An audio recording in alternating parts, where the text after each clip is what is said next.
오늘 본문 말씀을 통해서 선한 영향력을 나타나는 교회, 다 같이 선한 영향력을 나타나는 교회. 오늘도 2층, 3층에서 예배 드리고 또 1층에서 지하에서 이렇게 또 영상으로 예배 드리는 여러분 모두가 주님의 은혜 안에서 성령 충만함을 받고 세상에 선한 영향력을 나타내는 교회와 성도님들이 되시기를 바랍니다. 주님께서도 우리를 너희는 세상의 빛이라, 너희는 세상의 소금이라 그러면서 우리로 하여금 세상의 빛을 비추고 소금과 같이 좋은 역할을 하는 그런 성도가 교회가 되라고 말씀하십니다. 오늘 이 사도행전 11장의 본문은 기독교 역사의 위대한 전환점을 증거해 줍니다. 그리고 12장, 13장에 가서 이제 바울 사도가 세계 선교를 향하여서 나아가는 그런 모습들이 소개가 되어집니다. 예수 그리스도께서 십자가에 죽으셨고 그래서 많은 사람들이 슬퍼하고 낙심하고 힘들어했어요. 근데 3일 만에 예수님이 부활하셨어요. 그래서 위로와 소망이 되었고 또 그 주님이 이제 승천하시면서 너희가 모여서 기도해라. 그리고 성령의 충만함을 받고 내 증인이 되라. 그런 대로 그들이 이제 십자가와 부활의 역사를 경험했기 때문에 더 이상 두려워하지 않고 모여서 기도할 수 있었어요. 그리고 성령의 충만함을 받고 주의 증인들이 되었어요. 그래서 예루살렘 교회가 엄청나게 부흥합니다. 막 그냥 진짜 수백 명씩 수천 명씩 그 영혼들이 구원되며 각 처에 이제 가정 교회들이 세워지고 놀라운 부흥이 일어납니다. 그런데 이 예루살렘 교회가 예루살렘에만 안주해 있어요.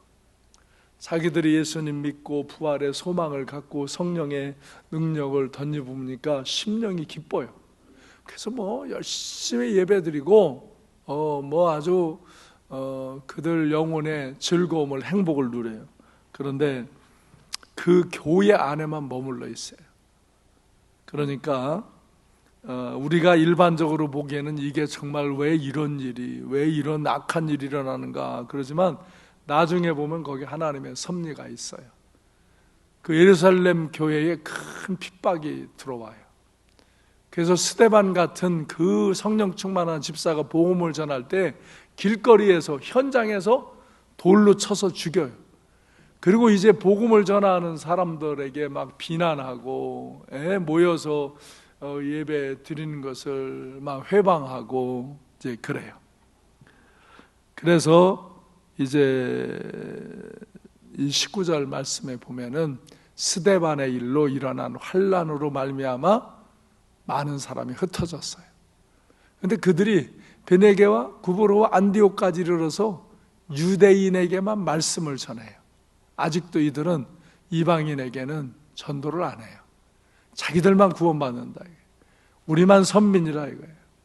그래서 유대인에게만 말씀을 전하는데 20절에 보면 이때부터 구브로와 구레네의 몇 사람이 이름 모를 진실한 그리스도인들이 안디옥에 이르러서 헬라인에게도 말하여 주 예수를 전파해요. 할렐루야.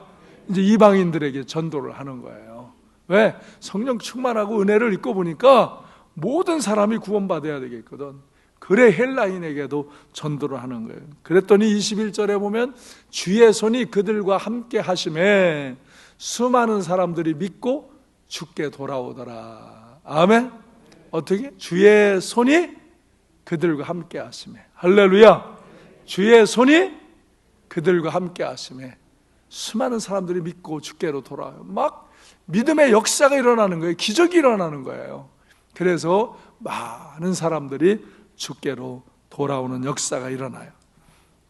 그래서 이 20절에 보면 유대인들에게만 복음을 전하던 게 누구에게도?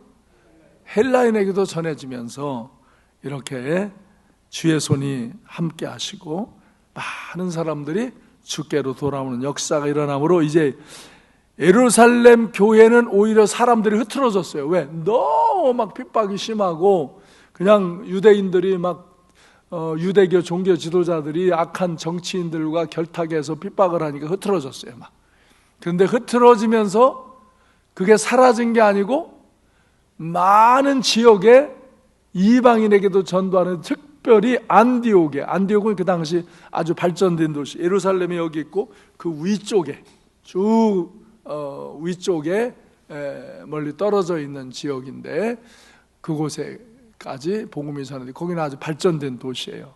많은 부유함이 있고 여러 가지로 발전된 도시인데 그래서 이방인들이 많이 모여진 데인데 거기에 교회가 부흥해요. 그래서 22절에 보면 예루살렘 교회가 이 소문을 듣고서는 바나바를 안디옥으로 파송해요. 그 교회를 한번 살펴보고 지도해 주라. 그래서 23절에 바나바가 가서 보니까 하나님의 은혜의 역사예요. 할렐루야. 그 이방인들이 막 주께로 돌아오더라 이거예요. 은혜의 역사가 막 교회 안에 일어난다 이거예요.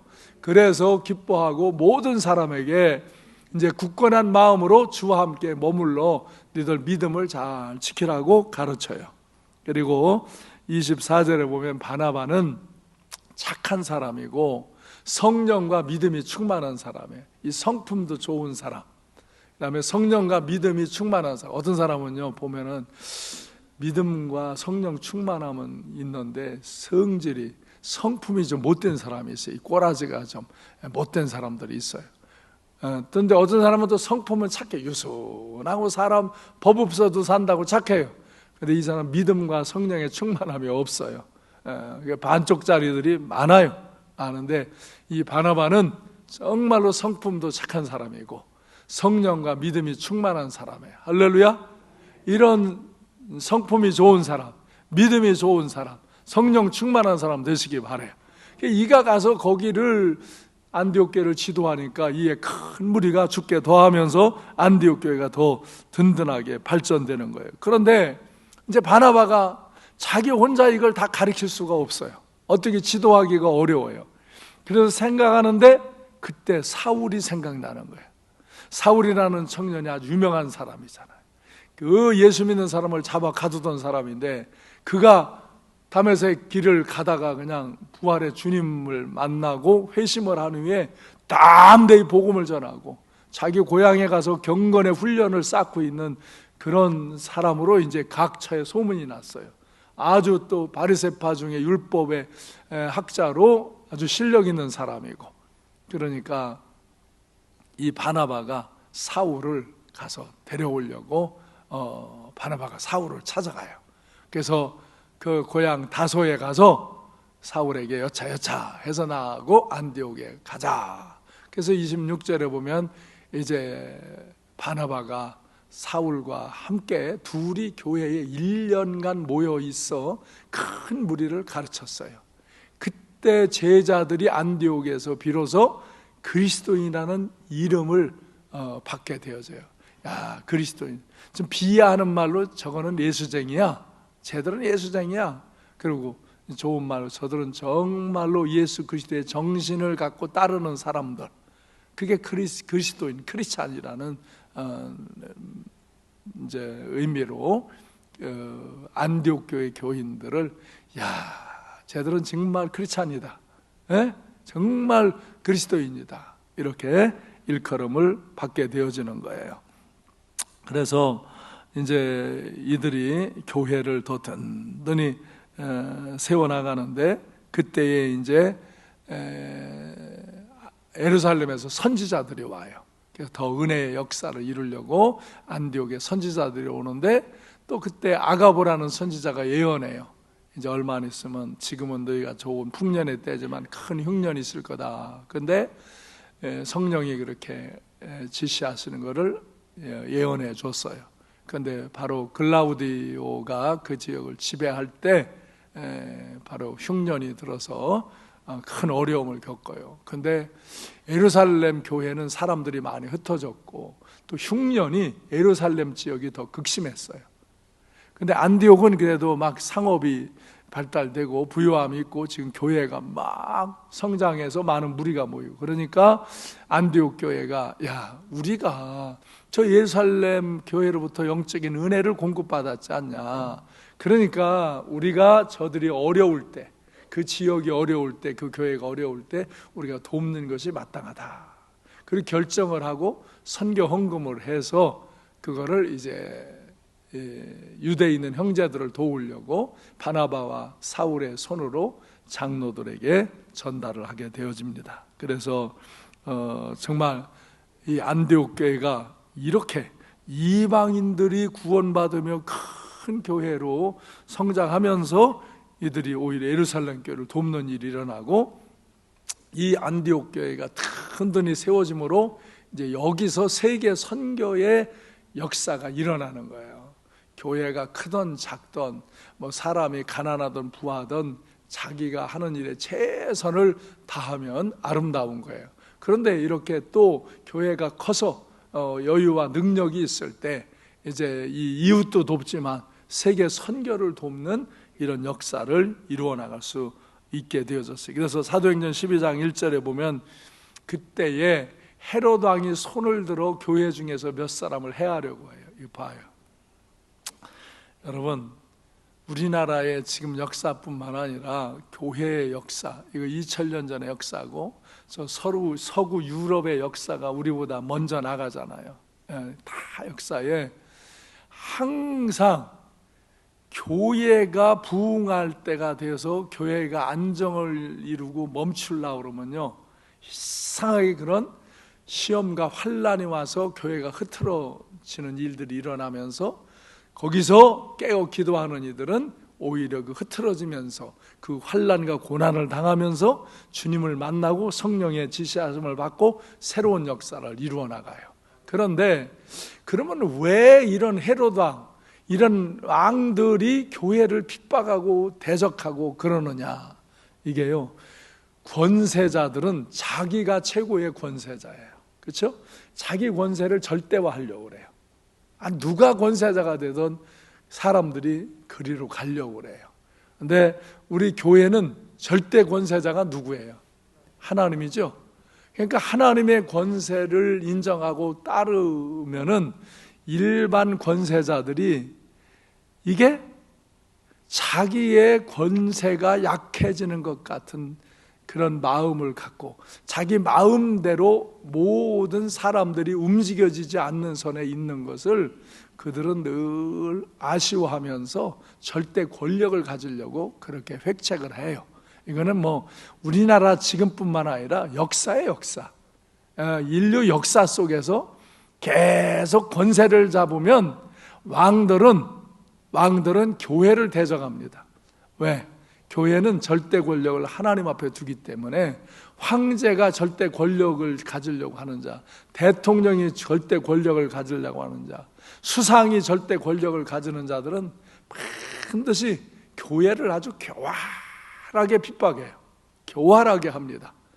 그래서 교인이 아닌 사람들이 좋아라 하는 것을 이용을 해가지고 교회를 핍박하는 거예요, 여러분. 우리나라도 지금 이 시기에 들어간 거예요. 근데 사람들이 깨닫지를 못해요. 우리는 이렇게 서구의 역사도 가서 공부하고 현장을 보고 내가 여러분에게 사진도 다 찍어서 보여주고 그래도 사람들이 잘 못 깨닫는 거야. 뭐 우리나라에 그런 일이 있겠냐? 우리들에게 그런 일이 있겠냐? 근데 실제로 이렇게 있어져요. 근데도 사람들이 후에 늦게 깨달아요. 빨리 깨닫는 사람은 이제 지도자들, 선각자들이 되어서 선포하는 사람이고, 백성들은, 일반인들은 늦게 깨달아요. 그래서 약간 후회함을 가지며 깨달아요. 이렇게 아픔을 겪고. 그래서 이때도 교회가 너무 부흥을 하는 거예요. 그러니까 이 헤롯이 볼 때 이 교회를 그냥 뒀다가는 내 통치력에 문제가 생기거든요. 그러니까 이걸 어떻게 해코지 할까? 그런데 이때 딱 타협하고 조정에 들어오는 자가 타락한 종교 지도자들이에요.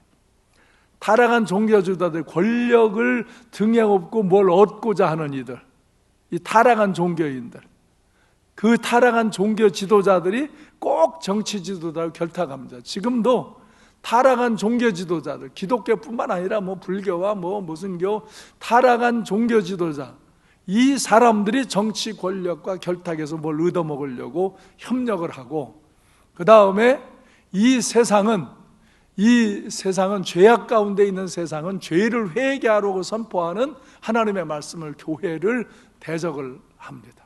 권세자들은 자기의 권세의 통치가 약화되는 것을 은근히 염려하면서 항상 이렇게 하나님을 대적하고 교회를 대적하는 그런 사람들이 일어납니다. 좋은 정치 지도자, 좋은 종교 지도자들도 있지만 많은 종교 정치 지도자들이 자기의 이권에 눈이 뒤집혀가지고 하나님을 경외하지 않는 사람들의 마음을 교활하게, 머리가 엄청 좋아요.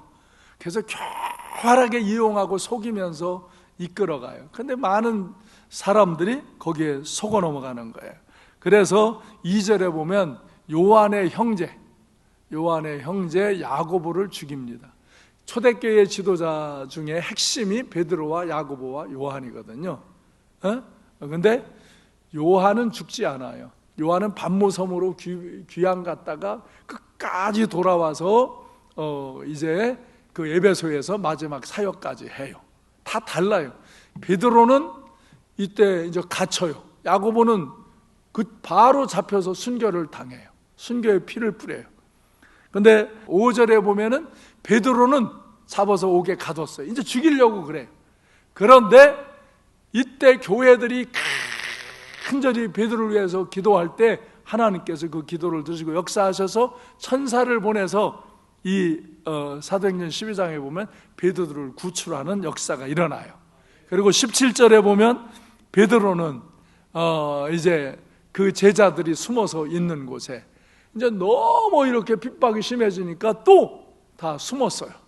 숨어서 있는 곳에 가서 자기가 옥에서 나오게 된 일을 전하고, 이제는 그 예수님의 제자 야고보는 죽었어요. 숨겼는데 여기 야고보와 형제들에게 이 말을 전하라 하는 것은 예수님의 동생 야고보가 있어요. 그가 예수님 때 처음에는 예수님을 안 믿어요. 자기랑 같이 컸는데 하나님이라고 그러니까. 근데 부활하고 승천하는 걸 보면서 이가 교회의 지도자로 섭니다. 그래서 예루살렘 교회 총회를 이끌고 그럽니다. 그래서 야고보와 형제들에게 이제 베드로가 구출됐다고 그러면서 이 말을 전하라 하고 떠나서 다른 곳으로 갑니다. 베드로가 예루살렘에서 이제 떠나서 다른 곳을 다니며 복음을 전하고, 결국 베드로도 그 당시에 수도 로마까지 가서 복음을 전하다가 순교를 합니다. 근데 여기 세 사람의 그 특별한 예수님과 동행하던 제자 중에 사도 요한은 또 죽지 않아요. 반모섬으로 유배를 시켜요. 그 유배된 데서 계시를 받고 요한 계시록을 써요. 그리고 에베소에 와서 마지막까지 초대교회를 이렇게 돌보면서 이렇게 정말 헌신하는 그런 삶을 그러니까 인생에 사는 것, 사역자들의 행하는 일이 다 다양한 거예요. 그래서 사도행전 이제 13장 2절에 보면 안디옥 교회에서도 이제 그 막 부흥을 하다 이렇게 핍박이 또 심해지면서 이들이 주를 섬겨서 금식을 하며 기도해요. 그때 성령이 교회에게 계시되는 말씀이 공언적으로 나오는 거예요. 그래서 내가 불러 시키는 일을 위하여 바나바와 사울을 따로 세우라. 그래서 그들을 따로 세웁니다. 그래서 3절에 보면 그들을 위해서 이제 같이 금식하며 기도하고 두 사람에게 안수하여서 이제 선교사로 파송하는 거예요. 교회의 중요한 지도자가 이제 선교를 하러, 세계 선교를 하러 나가는 역사가 이 사도행전 13장에서 일어나는 거예요. 그래서 이 사울의 이름이 이제 바울로 불려지면서 세계 선교의 장을 열어가요. 처음에 이들이 4절에 보면은 두 사람이 성령의 보내심을 받아서 이제 실루기아로 내려가서 배 타고 구브로에 가요. 배 타고 그 예루살렘에서 이제 바다로 배를 타고 가서 구보로 섬으로 가서 복음을 전하며 1차 전도 여행을 이루게 되어지는 그런 일들이 일어나고 13장에서부터 14, 15, 16, 28장까지 바로 이 세계 선교의 장이 열려지는 거예요. 그래서 그 사도행전 28장까지가 어떻게 세계 선교가 이루어졌나, 그리고 바울 사도가 순교하는 데까지 가는 그 여정을 이제 기록한 거예요. 그래서 교회는 이제 성령의 지시하심을 따라, 성령의 명령을 따라 사도행전 29장을 써야 되는 거예요. 사도행전 28장까지는 성경에 기록이 돼 있어요. 예? 이렇게 12제자 베드로, 또 이렇게 바울 사도를 통해서 어떻게 세계 선교가 이루어졌는가가 기록이 돼 있어요. 그리고 이제는 성령의 은혜와 능력을 입은 우리 그리스도인들이, 오늘의 교회들이 계속 사도행전 29장의 역사를 써가야 되는 거예요. 어느 때까지? 주님이 오실 때까지. 아멘? 예, 그래서 우리 한국교회도 큰 부흥이 일어난 거예요. 세계 역사에 아주 부흥이 일어났고, 나라가 부강해지고, 나라가 자유민주주의로 평안해졌고, 정말 교회나 가정이나 국가에 평안과 안정과 축복이 왔어요. 그런데 이 한국 교회가 너무 이렇게 부흥하고 부요해지고 안정되고 그러니까 교회 안에만 머물러 있어요. 교회 안에. 그러니까 여러분들 중에도 신앙생활을 나 개인 중심적인 신앙만 하는 이들이 많아졌어요.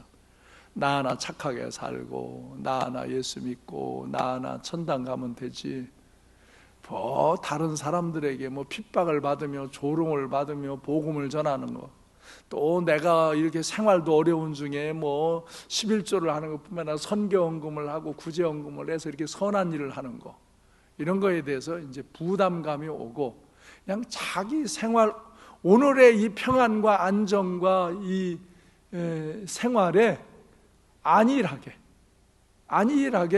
굳어져 있는 한국교회와 성도들이 된 거예요. 여기 계신 여러분들 중에도 그런 안일한 사고 가운데 머물러 있는 분들이 상당수가 있는 거예요. 이걸 깨우쳐야 되는데, 이걸 깨우치지 않으면 오히려 시험과 환난이 교회 안에 부딪히면서, 그때야 교회들이 깨닫고 기도하고 그러면 새로운 부흥이 일어납니다. 그런데 그때도 깨닫지 못하고 기도하지 못하고 그냥 위축되면 교회는 쇠퇴하고 타락하고 무너지는 것입니다. 이것이 교회의 역사예요, 여러분. 제가 그냥 제 느낌을 말하는 게 아니라 성경의 역사의 흐름이고 세계 역사의 흐름, 교회 역사의 흐름입니다. 그래, 내가 오죽하면 프랑스, 영국, 독일 이런 데 가서 사진을 찍어다가 교회가 어떻게 쇠퇴해가고 어떻게 팔려나가고, 이런, 그들이 먹고 마시고 사는 건요, 사람이 지혜가 있어가지고 나아져요. 그런데 심령은 고통하는 거예요. 가정이 파괴되고 이 영혼의 즐거움이 상실되어지고, 그래서 가정 속에도 뭔가 부유한데 행복이 없고, 교회도 뭔가 화려하게는 했는데 뭐 거기에 성령의 깊은 은혜와 능력은 상실되어지고, 국가는 여러 가지 뭐 그냥 발전적이고 좋은 일을 막 한다고 그러는데 국가는 계속 서로의 대립과 갈등과 그런 하나님 중심의 사상을 잃어버린 인간 중심, 공산 사회주의적인 사고, 이런 대로 이제 전락이 되어지는 거예요. 서구도 그렇게 되어지면서 저 인간들의 삶이 고통하고 파괴되고 아픔을 겪는 어두움의 역사가 들어오는 거예요. 그런데 외형적으로 보니까 뭐 그냥 먹고 마시고 사는 건 그냥 살거든. 그냥 그것이 행복인 줄 알고 살아. 근데 정작 가슴에 행복이, 영혼의 즐거움이, 그런 일들은 계속 상실되어지게 되는 거예요. 이미 우리나라도 코로나19를 통해서 그게 교회 안에 온 거예요. 우리가 이러한 때 깨어 기도하시고, 또 우리가 거리 같은 걸 조절하시고, 교회에 와서 지나친 스킨십 하지 마시고 잘 조절함으로, 저는 뭐 교회 오기 전에도 와서도 축도할 때마다 예수의 보혈의 피로 발라주시고 성령의 기름을 부어주셔서 정말로 한 사람도 전염병에 걸리지 않게 지켜달라고 기도하죠. 기도하는 거예요. 우리가 믿음으로 기도하는 거죠. 행여 어떤 사람이 전염이 된다 해도 그 사람이 사회에서 전염이 돼서 들어오지 교회에서 전염이 되느냐고. 사회에서 잘 방어를 해주고 사회에서 교회로 안 들어오도록 지켜줘야지. 그러니까 논리예요. 논리가 분명해야 돼요. 그리스도인들이 자신감이 없고 그렇게 불안하고 두려워하면서 하나님 앞에 예배도 못 드리려고 미리 문을 닫아버리면 교회가 되느냐고요.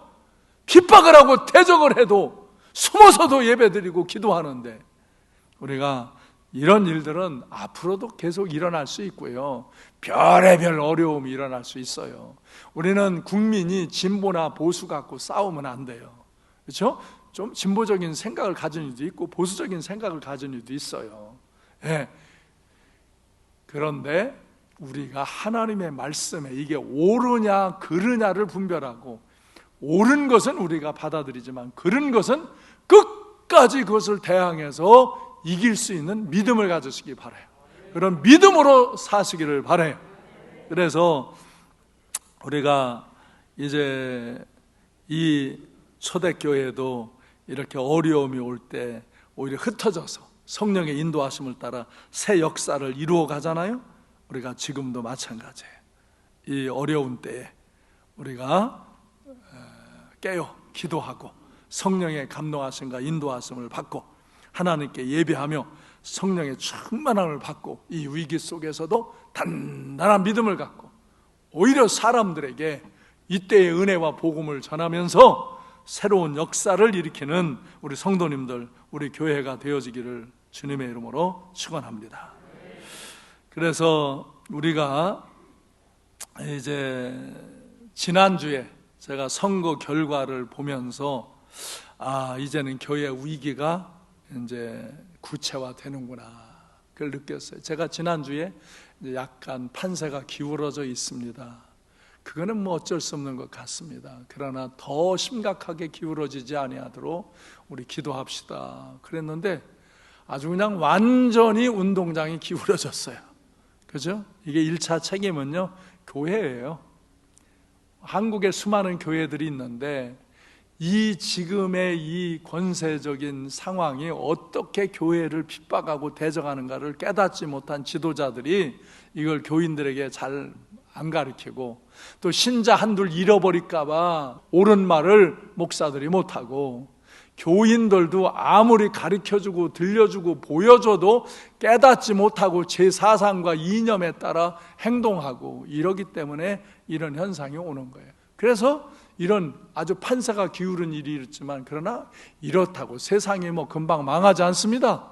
세상이 뭐 금방 뒤집어지지 않습니다.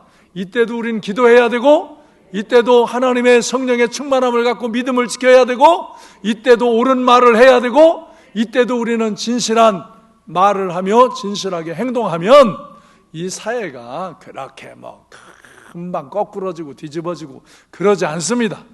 아무리 권세가 있어 힘이 있다고 백성들이 항의하는데 마음대로 하지 못합니다. 그래서 저는 더 좋은 글을 많이 쓰려고 더 결심을 했고요, 좋은 전략을 세웠어요. 지난주에 새벽에 계속 큐티하며 기도하는데 진짜 성령께서 나에게 위로함을 주시고, 내가 마음 아픔을 이제 정말 한국 교회는 쇠퇴기에 들어가나 봅니다. 주님, 정말 이걸 어이합니까? 이제 이 동성애가 합법화되고 차별금지법이 합법화되고, 이게 이제 젠더가 사람의 지향에 따라서 남성, 여성을 바꿀 수 있다고 그렇게 유치원서부터 초등학교서부터 중고등학교 배우면 이제 우리의 자녀들이 그걸 받아들이는 거예요. 여러분, 교육과 사회 풍조는요, 바람이 스쳐서 불어오면 내가 느끼듯이요, 그렇게 들어오는 거예요. 이 교육이라는 거, 이 사회 풍조라는 게 들어오는 거예요. 어떤 사람들은 우리 자녀들은 안 그래, 뭐 우리 자녀는 괜찮아, 천만에요. 여러분 자녀가 여러분 마음대로 되십니까? 되십니까? 지금까지도? 걔들이 이제 컸다고요? 여러분 손자, 손녀 안 납니까? 나는 우리 아들, 딸은 이제 신실하게 키웠어요. 네, 나는 애들한테 뭐 돈 벌으라고 가르친 일이 없고, 미국에서 대학원까지 공부해서도 다 목사, 사모 됐고, 진짜 가난하게 살아요. 그래도 우리는 은혜 안에서 행복하게 살아요. 그리고 우리 손자 다니엘, 나는 우리 다니엘이 학교에 가면, 이제 조금 있으면 걔도 지금 유치원 다니고 이제 학교에 갈 텐데, 학교에 가서 이런 동성애를 합법화 된 것을 배우고, 이 젠더를 지가 남자인데 여자가 될 수 있다고 생각하는 말을 하고, 또 남자하고 결혼하겠다고 하고 그러는 일이 일어나면 환장할 일 아니에요. 그런데 거기에 아무 교육을 안 하면 그렇게 받아들이는 거예요. 그래서 우리는 지금부터 막 교육하죠. 지금부터 교육합니다. 성경의 가치 교육을 우리 다니엘 같이 어린 아이에게도 지금부터도 하는 거예요. 그리고 저는 어제 강삼채 목사, 심유한 목사, 또 중국에서 박사 공부하다가 들어온 우리 이재신 전도사, 또 이영 전사, 내가 비전센터로 와라. 점심 먹었어요. 점심 먹으며 내가 얘기했어요. 이제는 학교 교육으로 그냥 놔뒀다가는 우리 교회의 자녀들을 어떻게 관리할 거냐. 우리가 아무리 예수님 믿으라고 뭐 하나님 믿으라고 하나님 말씀 지키라고 그래도 걔들은 이제 성경의 진리는 수천 년 전에 설화와 같은 이야기라고 그렇게 생각할 수밖에 없는 교육을 받고, 그리고 걔들은 동성애와 이 성적인 남성 여성의 젠더를 성적 지향으로 바꿀 수 있다는 교육을 받으면서 그런 것을 받아들이는 이제 그 다음 세대가 될 수밖에 없다. 그래서 이걸 교육을 해야 되겠다. 학교에서 교육을 하지만 이제 교회에서 내가 방과후 학교와 대안학교를 해야 되겠다. 먼저 방과후 학교를 하고 여기서 체계를 굳혀서 대안학교 해야 되겠다. 왜? 그래서 세상으로는 공부 잘하는 걸 부모들은 좋아하니까 영어하고 수학을 잘 가르쳐주고 그래서 탁월한 실력을 가질 수 있도록 좋은 학습법을 갖고 교육을 시켜주고, 그 다음에 이제 성경의 가치 교육을 시켜라. 그래서 성경의 가치를 그 아이들이 아주 몸에 배도록 그렇게 학교 사는 교육보다도 더 훌륭한 교육 시스템을 갖춰서 하자. 어벙벙하게 하지 말고 전문인들이 전문적으로 교육하는 시스템을 갖춰라. 그래서 어저께 우리 5이 모여서 얘기해. 너희가 우리 교회의 다음 차세대 리더들이니까 너희가 준비해라. 내가 다 준비하고 지시하는 거 그것이 아니라 니네가 이제 내일서부터 스타디해라. 교회도 방문하고 그런 교육처소도 방문하고 자료도 연구하고, 그래서 5월 16일 5.16 혁명이 일어나는 날 우리 혁명을 도모하자. 그래서 5월 16일 날 모여라. 자료를 다 갖고 와라. 그래서 너희들이 연구하고 너희들이 준비한 것을 모아서 이제 5월 말까지 이것을 체계화시키고 6, 7월에 이런 교육 장소, 교육 시스템, 교재, 사람 이런 것을 6, 7월에 다 준비해서 7월 말과 8월 초에 여름 성경학교와 수련회 할 때 이 교육 시스템을 공개하고 행하자. 그리고 2학기 9월서부터는 1차로 방과후 학교를 먼저 시도해라. 우리는 다니엘 선교가 있어요. 그래서 제가 가지고 있는 이 선교에는 국제학술원을 할 수 있어요. 그래서 그 국제학술원을 통해서 이제 이런 교육 시스템을 이루어가는 일을 하자.